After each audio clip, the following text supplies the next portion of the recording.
And welcome to the Lolley-Carter Steelers podcast here on Pittsburgh Sports.com. I'm Chris Carter. He is not Dale Lolley because Dale isn't with us today. Dale had a big day. He was busy. I had a big day covering Pitt basketball. He got a tough win at Towson. We'll be covering that in the H2P podcast you can listen to on Sunday. But joining me is the man behind all the scenes at Pittsburgh Sports.com, Jared Pruger. What's up, Jared? How you doing, man? I'm good, man. I feel like I'm lost in this little dream world. I'm on the Steelers now. I just recorded a Pirates podcast. I got Penn State tomorrow. I'm a jack of all trades, master of none. Watch out, man, before they start putting you on 66 to 87. You might be doing some Yinzers too before it's too late. I think I'm the wrong type for Yinzers, but I'll gladly listen to those girls talk whatever they want. Absolutely. They're a great show. So check out all the great shows at DKPittsburghSports.com's podcasting platform. We're on Apple, Spotify, Google Podcasts, all the places where podcasts are hosted for free. Now, let's get to the topic at hand, Jared. And it's the undeniable truth that the Steelers are facing right now. They're just too banged up. Like, last week, I thought there was a great answer Cam Hayward said, and I believe Dale asked him this question. Dale asked Cam, he's like, how many injuries will it take before it's the tipping point? You guys always say next man up, next man up, next man up. But how many injuries will it take to be the tipping point for when it's just too much for you guys to overcome? And Cam Hayward said all 53. That is the ultimate Mr. Steeler, you're not going to get me to say the wrong thing answer. But Jared, the reality is eventually you're going to be so shorthanded. There's nothing you can do about it. It's the way the Steelers are trending right now. If they manage to win this game with no TJ Watt, no Joe Haden, no Minkah Fitzpatrick, no Kevin Dotson, they're missing so many guys. And this is still also with Tyson Alulu and Stephon Tuitt out. They're missing so many key players. If they pull this off somehow, it's ridiculous. Yeah, I mean, if they pull this off, this is, I think, on the coaching staff and on Mike Tomlin specifically, getting his guys ready to go. Because, I mean, you're down potentially Ben Roethlisberger, who's the leader and the focal point of your offense. We'll get to him in a bit, but yes. You're down TJ Watt, one of the best defenders, if not the best defender in the league. You're down Joe Haden. You're down Minkah Fitzpatrick. You're down so many guys, and I love what Hayward said, but it's what happens when – that's great if you have depth at certain positions. Exactly. But when you don't have that depth, man – all it takes is one injury, and they're one or two injuries away from this could be an absolute disaster. I mean, that's the thing. And part of it's also their depth is gone. Like going into this season, if you had asked me what are the two positions that they're the deepest at that they can afford a couple injuries in, it was defensive line and wide receiver. Well, last week we saw what that was like with Juju Smith-Schuster out for the season and Chase Claypool being hurt. They were down to using Ray McLeod for 14 targets in a game. That's how crazy that went. Then at defensive tackle, you still got Cam Hayward. Awesome. You love it. He's playing amazing. He's, arguably the best defensive player in football right now. But then Stephon Tuitt still hasn't returned. Tyson Alulu down. Carlos Davis down, though he is now back off of injured reserve. He is, I think, 21 days before the Steelers have to decide whether or not he'll be on the active roster and whether or not he'll play.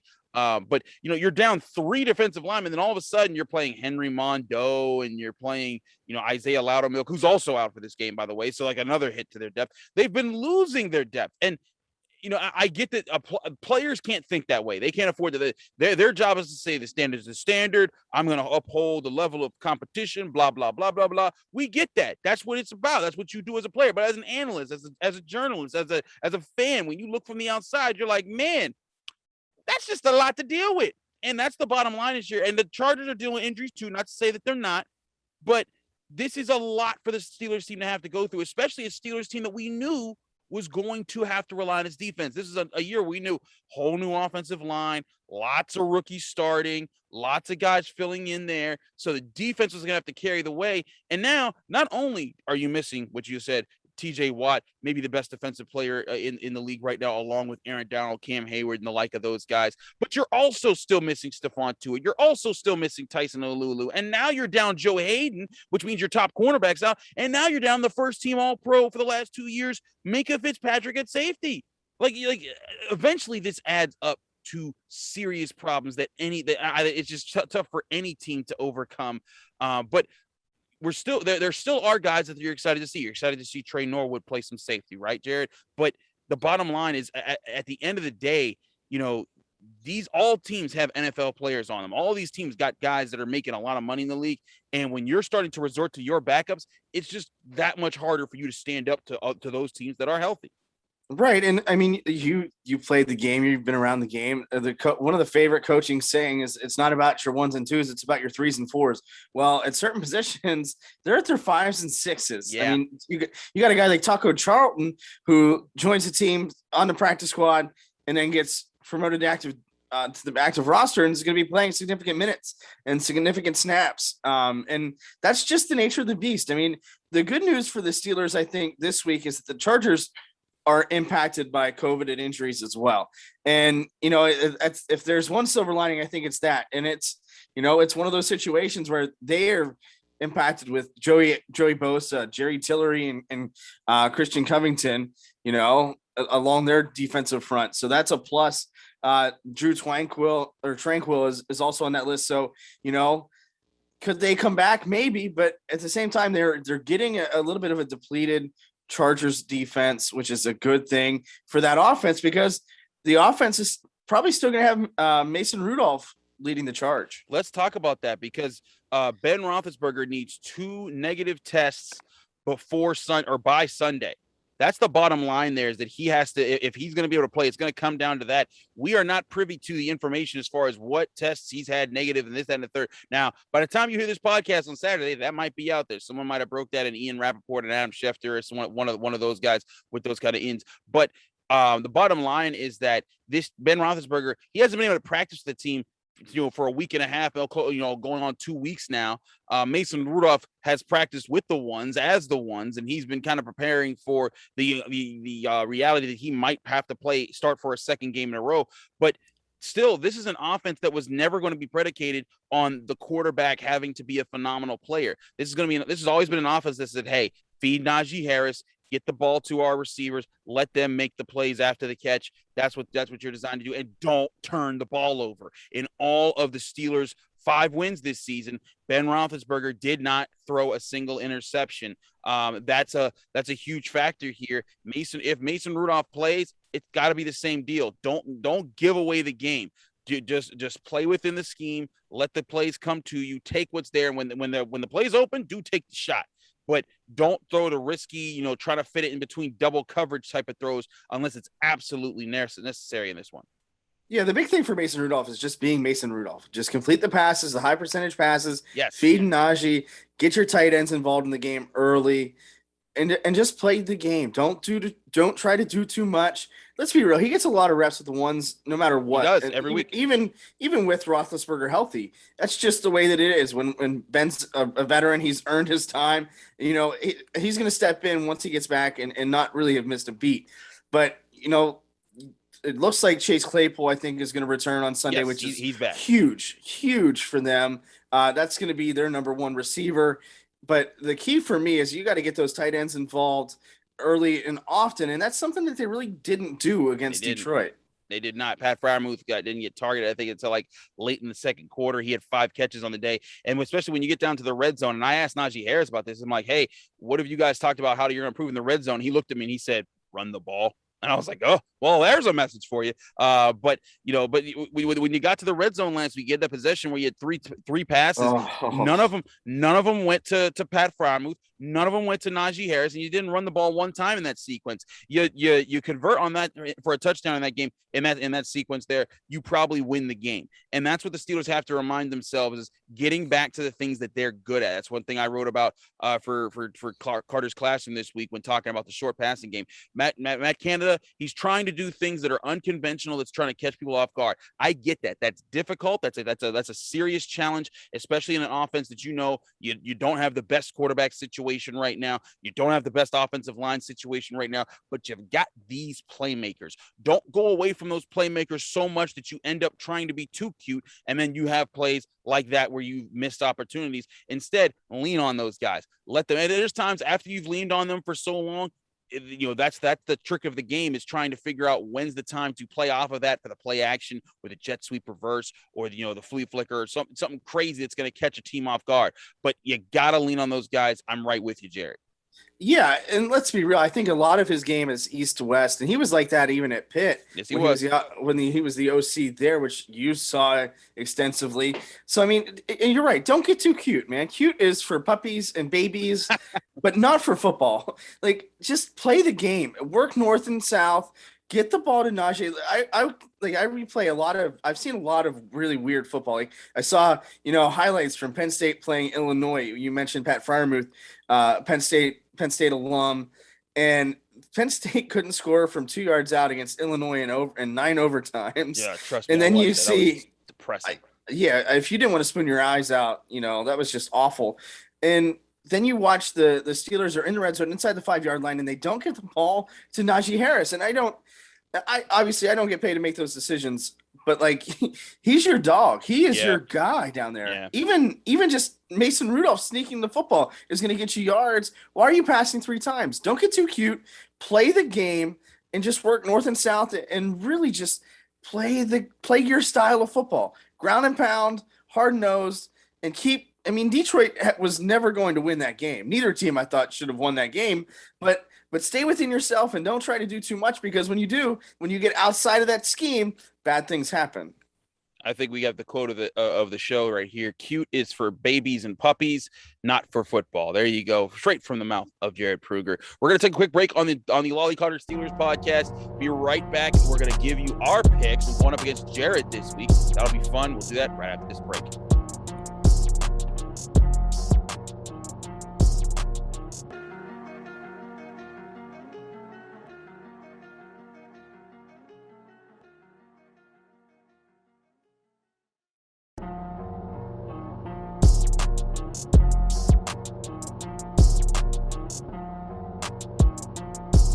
Back here on the Lolley-Carter Steelers podcast, I'm Chris Carter here with Jared Pruger, who's filling in for Dale Lolley. We thank him for doing that. Remember, you can download this show on Apple, Spotify, Google Podcasts, and anywhere else where podcasts are hosted. Now, let's keep it rolling. Let's get right into our picks here. Now, Jared, we're going to start off with some interesting AFC action here. The 5-5 Colts at the 6-3 Bills.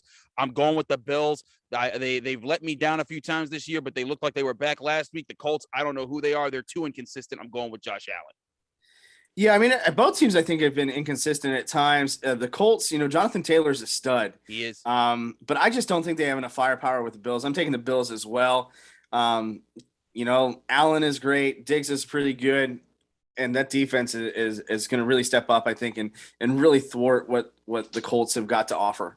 Right with you. Washington football team at 3-6 at the 5-5 Panthers. Cam Newton is back.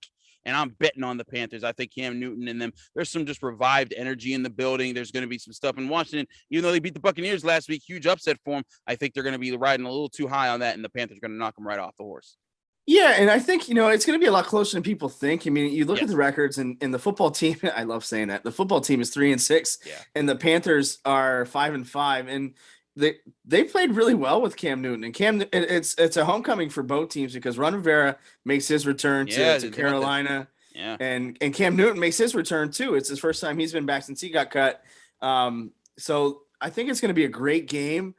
I'm going to go with the football team, because there doesn't seem to be a coach that really gets his guys fired up to play more for him than Ron Rivera does. And I think there's going to be just a lot of emotions for Cam Newton and the Panthers to overcome as well. And I think that's going to give the football team the edge in this game. There you have it. Our first split right there. Ravens at 6-3 at the 3-6 Bears. I mean, come on, listen. The Ravens have had some clunkers. I mean, they sucked against the Dolphins last week. They're going to win this one. The Bears aren't that good. Yeah, even with Lamar Jackson taking half the week off, I think the Ravens are going to win that one pretty easily. Yeah. Now here's another one that's interesting. 0-8-1 Lions at the 5-5 Browns. I mean, I'm picking the Browns. Obviously, the Browns, they need this win desperately. They've struggled. And now Jared Goff's not even going to play. I think it's Nick Boyle who's going to be the quarterback, or Tim Boyle or someone like that. Some Boyle. If the Browns lose to some Boyle, it will be the biggest travesty, but there's no way that happens this week.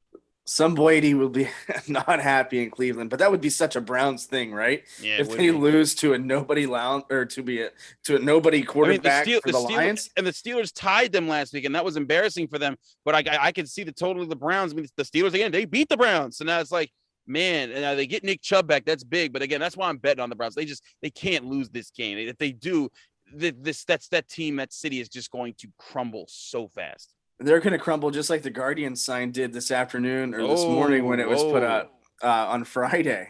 Just gets put up and it falls down. Of course, good things don't happen in Cleveland, but I got the Browns too. I mean, I like Dan Campbell. And I like the fact that he's starting to call plays and taking accountability offensively for them. But I mean, they just don't have it against the Browns. And Baker Mayfield needs to play a good game. Yeah. 4-5 Niners at 2-7 Jaguars. I mean, do we even need to spend time on this one? It's not even that important of a game. I'm just going with the Niners because, man, the Jaguars stink. Yeah, it's not worth talking about Urban Meyer. This isn't a college football podcast. Exactly. Urban Meyer, get out of here with that. 8-2 Packers at 4-5 Vikings. Listen, the Vikings have had some cool moments. They upset the Chargers last week. They ain't upsetting the Packers. That defense is for real, and Aaron Rodgers is back. I'm going with the Pack. I got to go with the Pack too, but the Vikings are an intriguing team because I think they're way better than their 4-5 record. And they're at home, but you can't bet against Aaron Rodgers, potential future Steelers quarterback. Oh, hey, don't you get started on that. That's another podcast, buddy. We got to save the content. Save the content for the offseason, man, when we don't got nothing else to talk about. Here comes a game that nobody should care about. The 3-7 Dolphins at the 2-7 Jets. I'm going to flip a coin here. It's heads. I'm going Dolphins. There we go. I'm going to go with Jets just because, listen, Joe Flacco's back at it, man. Oh, great. But also, does it really matter? Yeah, exactly. That's we don't even need to pick. We just said, does it really matter? That's our pickup for that game. Now, here is an interesting game. 5-4 Saints struggling at the quarterback position with Jameis Winston out due to injury. 4-6 Eagles bounced back with a strong win last week. Jalen Hurts looks like he was figuring out. Devontae Smith looks like he's figuring out. He's going to line up with Marshawn Lattimore. I'm going with the Eagles at home. I think the Saints are struggling. They have a really good defense, but I think the Eagles will find some answers both on offense and defense that get them just over the top in this game. Yeah, I mean, the Eagles are starting to figure out, it seems like the NFC East is starting to figure out a little bit where they're gearing up to play some competent football, which is really outside the Cowboys not happened in that division yet this season. But I'm going with the Saints. I just think that they're going to be they're going to be ready to play. They're going to be better adjusted to the situation at hand with the quarterback. And you know what? Saints over Eagles all day. Okay, there we go. 1-8 Texans at the 8-2 Titans. I mean, come on. We're going with the Titans. There's no way. Listen, Mike Vrabel versus the world, man. Yeah, that ain't happening here. He could be the entire Titans defense, and I think they'd still win the game. Yeah, that's just going to be a rough one. Now, here are the interesting games. The 4:00 hour turns it up. 5-4 Bengals at 5-4 Raiders. Listen, the Bengals are coming off a bye. They had a really tough loss going into the bye. They fell off their horse when they thought that they were the stuff of the AFC. The Raiders were in the same kind of boat, but they've also been derailed by the John Gruden scandal, then the Henry Ruggs scandal, then the Damon Arnett scandal. Listen, man, the Raiders are struggling too much with off the field issues. I'm gonna go with the Bengals off the bye. See, I'm going to go with the Raiders. I think, that's made them really, I think, a little bit closer of a team because they've dealt with so much stuff off the field. On the field, that's their happy place, right? That's the one place guess so. where it really kind of comes together. And I think Carr has been a really good leader for them throughout all of this. I got the Raiders just because I like chaos. Absolutely. 7-2 Cowboys at 6-4 Chiefs. My game of the week right here. Cowboys have had some impressive showings, but man, Patrick Mahomes looked like he was back last week. He threw 5 touchdowns. I'm going with the Chiefs. Yeah, and the Cowboys got off to a hot start. So yeah, they did. I think this is a game that, it's going to really come down to Dak versus Patrick Mahomes. And I like the Cowboys in this one. Another split. That's right. Listen, we can't always agree. What good is that? We've split most of the picks. I think you had Raiders. I had Bengals. You have Cowboys. I have Chiefs. You have Saints. I have Eagles. You have Jets. I have Dolphins. You have what was the other one? You have the Washington football team. I have the Panthers. Like we're splitting on like half our picks right now. This never happens. No, listen, man, I like it. And this might be a one-time thing where I'm on the Lolley-Carter podcast. So you know what? Might as well make the most of it. There you go. But the Cowboys are going to be without Amari Cooper, so Gallup's going to have to get involved. CeeDee Lamb, I think, is really coming on strong. Yeah, and they're going to have to feed Zeke. And can they do that? I mean, the Chiefs' defense is very susceptible. This is probably the worst defense that they've had in quite some time in Kansas City. So let's see what happens. And I'm taking the Cowboys. Okay, that's going to be interesting. 8-2 Cardinals at 3-6 Seahawks. Seahawks got shut out last week with Russell Wilson coming back with pins in his hands. Kyler Murray looks like he's back on track to return this week, but DeAndre Hopkins is out for the weekend. Still, I'm going Cardinals. Yeah, I'm going Cardinals. I think James Conner's going to have a big game. And I'm just not into the Seahawks right now. I mean, Yeah. I don't think Russell Wilson Too many is problems. super healthy, and Pete Carroll's too busy with throwing flip phones at referees, that was falling too out funny. of his pocket. Like, first of all, if there's ever a coach in the NFL, I think Bill Belichick would probably be the first one that would have a flip phone, but Pete Carroll's a close second. But yeah, I mean, the Cardinals are really good. They lost to Cam Newton and the Panthers last week, but I mean, I think that's just a minor setback. Yeah, and they had some injury issues too that they were dealing with. But Monday Night Football, before we get to the Steelers game, 3-6 Giants at 6-3 Bucks. Listen, the Bucks lost last week because Washington found a way to keep the ball out of Tom Brady's hands for 10 minutes. The Giants are the bane of Tom Brady's existence, but he's going to execute that bane on Monday Night Football. The good news for Tom Brady is that Eli Manning will be on the Manning cast. There you go. So I wonder how many jokes he makes. I don't listen. Have you listened to that? I love it. It's great. It's such a great way to listen to a football game because it's so different. It's loose, it's relaxed. It's like you're just kind of at a restaurant, talking about the game. And Eli Manning is deceptively funny. Like, I did not think he had that much personality. But he and Peyton are very funny. And some of the guests they've had, Marshawn Lynch is great. Even Tom Brady was insightful. And last week, Phillip Rivers was really good too. But I got the Bucks. I just don't think the Giants have enough, same. even with Saquon Barkley being healthy. They got no chance. Same here. All right, the big game everyone wants to know about: Steelers-Chargers. Steelers at 5-3-1. Chargers at 5-4. God, I'm gonna hate to say 3 numbers to describe a record for the rest of the season. Yuck.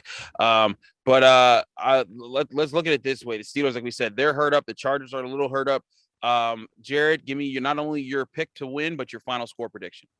Well, I think, to be honest with you, it's the team that has the most healthy players is going to win this game, especially. But, if you can come out alive, this is going to be, one of those battles. I got the Steelers, and I got it 20-14. Ooh, 2014, low scoring. I have it low scoring as well. I have 23-17, but I have the Chargers. I just think with all the injuries, it's going to be a lot. Though, Jared, you might be onto something. The Steelers and the Chargers have the away team has won, I think, dating back all the way to 2009. That was the last time that the home team won a matchup between these two. So it'll be very interesting. Steelers, Chargers, Sunday Night Football in LA. Dale Lolley will be there for you, DK Pittsburgh Sports.com Nation.